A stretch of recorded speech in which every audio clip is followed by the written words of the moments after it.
Hold one fact firmly before proceeding: the event itself does not force your surrender. There is a moment, often subtle, rarely noticed, when control appears to leave your hands. A message arrives that alters plans. A decision is made without you. A result does not match effort. The consequence feels immediate. The reaction feels justified. And yet the surrender did not occur when the event happened. It occurred when judgment hardened. Events are neutral in structure. They occur. They conclude. They do not contain insult, injustice, or personal diminishment within themselves. Those elements are added. The addition is fast. So fast it feels automatic. But speed is not compulsion. The Stoic principle is direct. Disturbance does not come from what happens, but from the judgment formed about what happens. This is not a comforting statement. It removes the ability to blame timing, people, or circumstance. It removes the argument that you had no choice. If disturbance is born in judgment, then the surrender of control is internal. Responsibility therefore cannot be outsourced to events. The world may shift without notice. Authority does not. When control seems lost, examine the moment more closely. The event occurred. The impression formed. Then something else happened: agreement. Notice this carefully. Begin with the consequence, not the cause. Frustration appears, and control feels absent. You expected a certain response. It did not arrive. You expected acknowledgement. It was given elsewhere. You expected progress.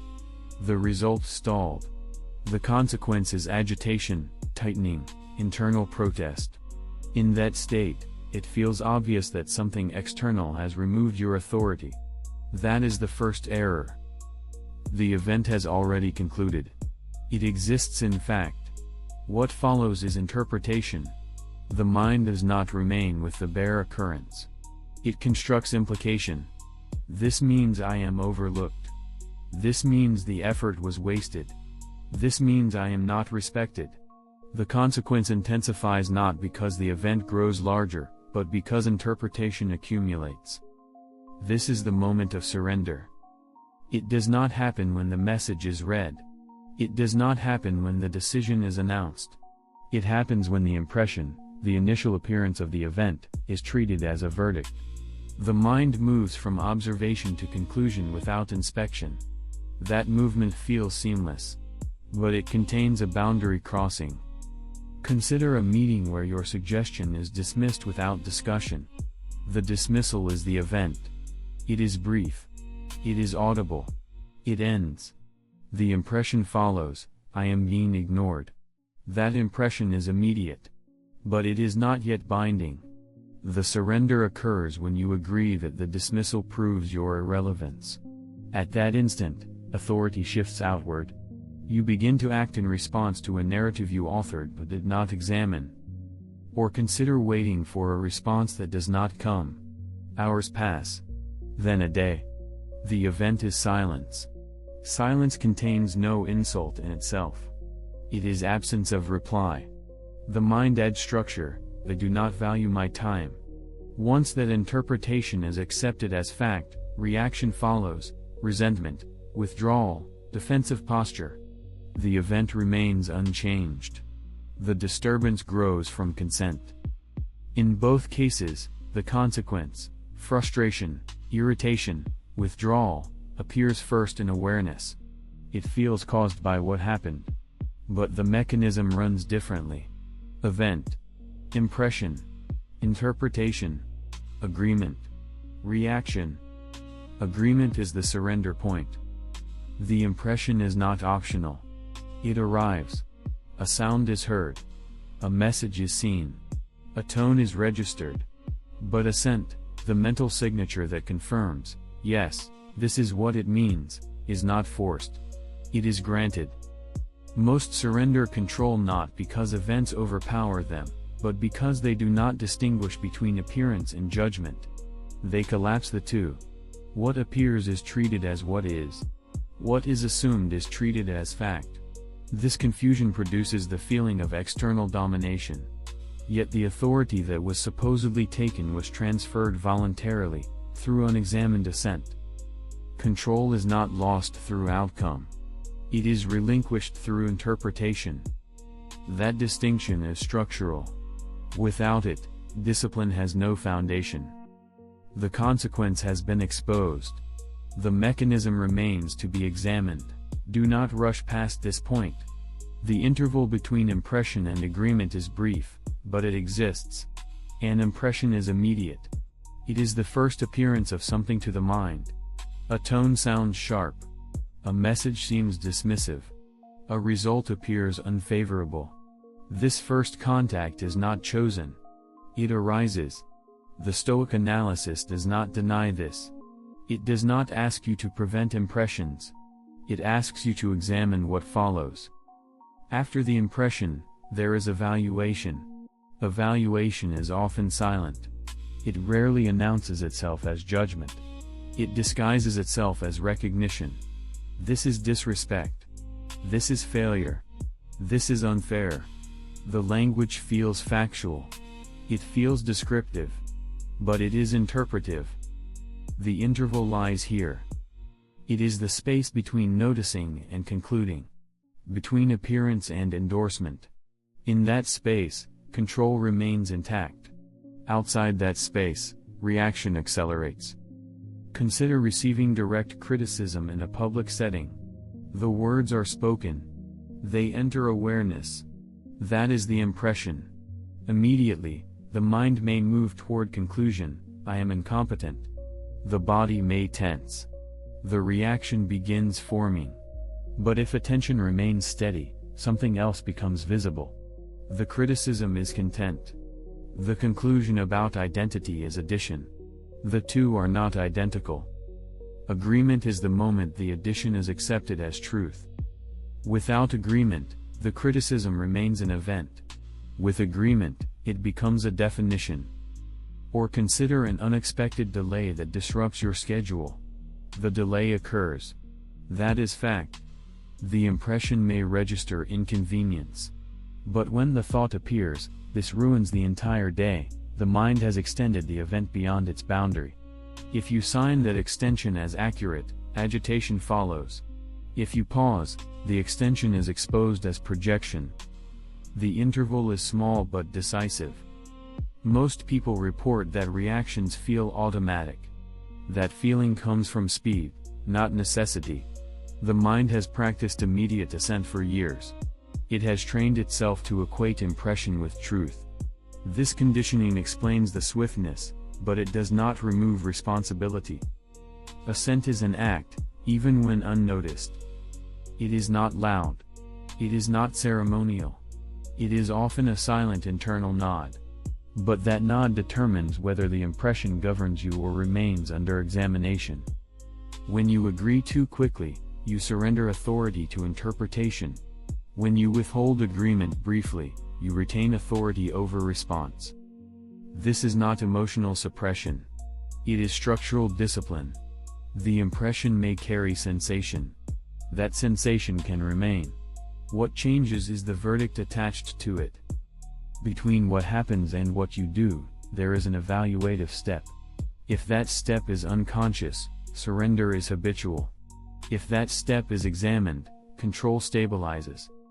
Understanding this interval does not train it. Recognition is not repetition. Force is often mistaken for discipline. When people notice that they react too quickly, they attempt to correct it with pressure. They tell themselves to stay calm. They demand emotional silence.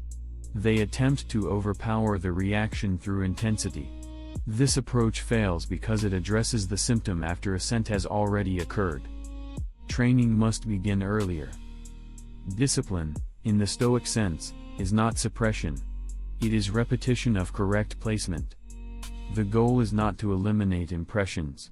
It is to slow agreement. That requires rehearsal before pressure arrives. If you only attempt restraint during moments of conflict, you are practicing under maximum strain. Training does not begin at maximum strain. It begins in ordinary conditions. During minor inconveniences, practice noticing the first interpretation. When a small plan changes, observe the immediate conclusion that forms. Do not correct it with aggression. Identify it. Label it as impression, not fact. This repetition builds familiarity with the interval. Repetition is essential. The mind that has practiced immediate assent for years will not reverse itself through a single insight. It must encounter the pause repeatedly. The pause must become structurally normal. This is ascesis, training. Training does not feel dramatic. It is uneventful. It often feels unnecessary when the situation appears small. But the mind does not distinguish between small and large in terms of habit formation. It only strengthens what is repeated. If you rehearse immediate interpretation during minor disturbances, you will default to the same during major ones. If you rehearse suspension of agreement during minor disturbances, the same structure will be available when pressure increases. The objective is not emotional emptiness. Emotion may arise. Sensation may appear. The objective is deliberate choice before endorsement. Consider again the criticism scenario. Instead of suppressing irritation, focus on identifying the internal sentence forming beneath it. This proves something about me. Once identified, withhold endorsement briefly. Ask whether the sentence is structurally accurate or merely reflexive. This examination is the discipline. Not the calm appearance. Not the controlled expression. The internal examination. Or take the delayed response. Instead of forcing patience, observe the projection forming about intent. Notice how quickly silence becomes accusation. The discipline is not in pretending silence is pleasant. It is in refusing to convert absence into verdict without scrutiny. This training removes the illusion that control is lost under pressure. Control appears lost because the pause was never practiced. Without rehearsal, the interval collapses. With repetition, the interval widens. When the interval widens, authority remains internal. Reaction becomes chosen rather than automatic. The event remains external, as it always was. Training therefore is not about strength. It is about timing. Without this training, insight remains theoretical. Authority does not stabilize through insight alone. It stabilizes through repeated application in ordinary sequences of a day. Begin before events unfold. Anticipate impressions without anxiety. This does not mean expecting disaster. It means recognizing that interruption, disagreement, delay, and oversight are structurally common. When you expect uninterrupted progress, you prepare the ground for irritation. When you expect variability, you reduce surprise. Reduced surprise narrows the force of impression. In the morning, state the principle clearly: today impressions will arrive. Some will feel unfair. Some will feel inconvenient. They are appearances, not commands. This orientation is not pessimism.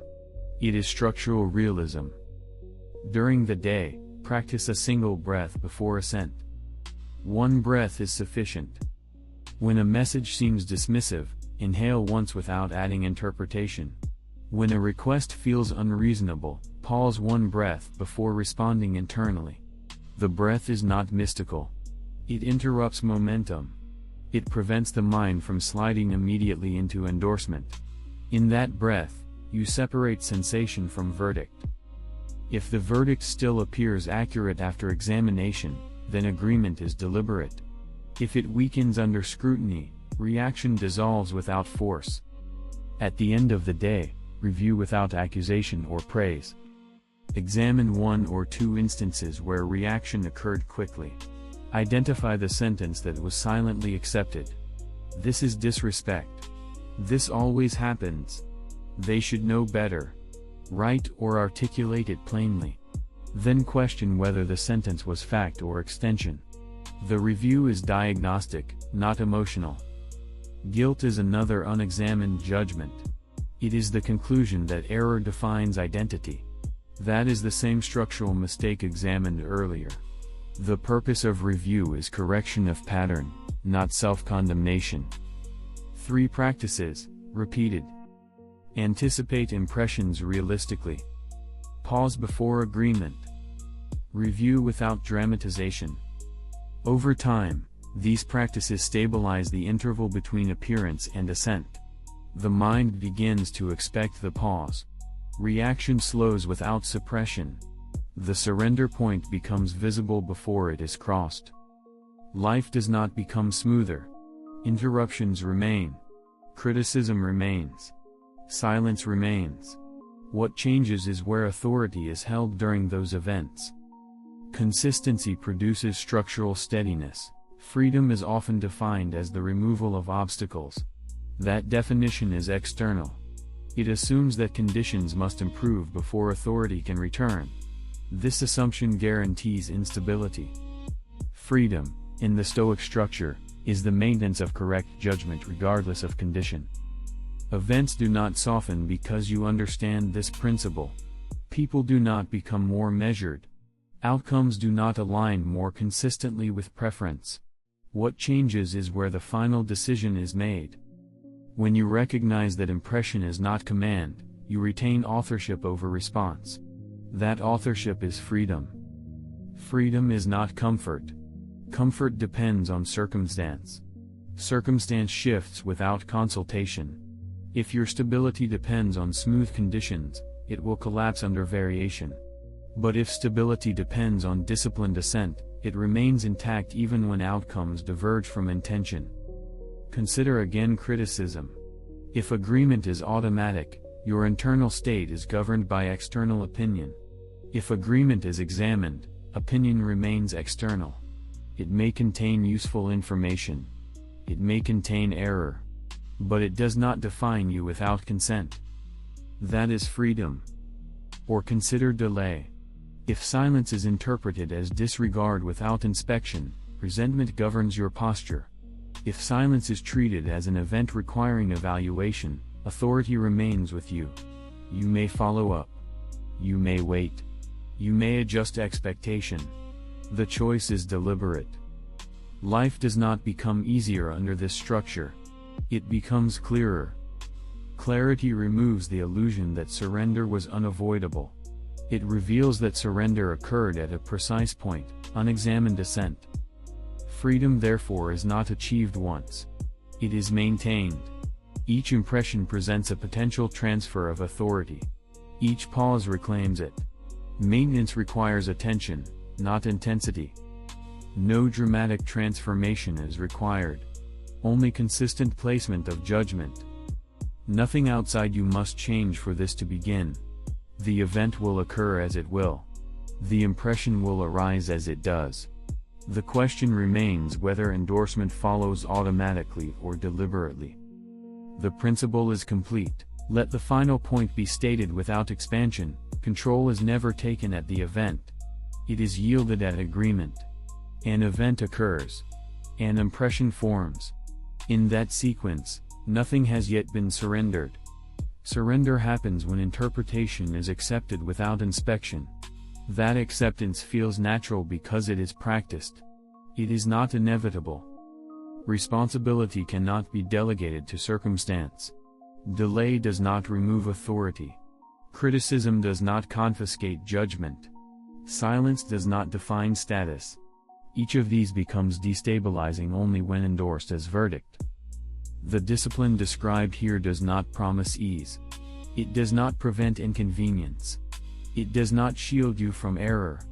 It restores the correct boundary. What happens is external, what you affirm is internal. You will not perform this perfectly. Perfection is another projection. The practice is to notice the point of assent more frequently, and to interrupt it more consistently. Freedom remains where judgment is examined. Return to the pause.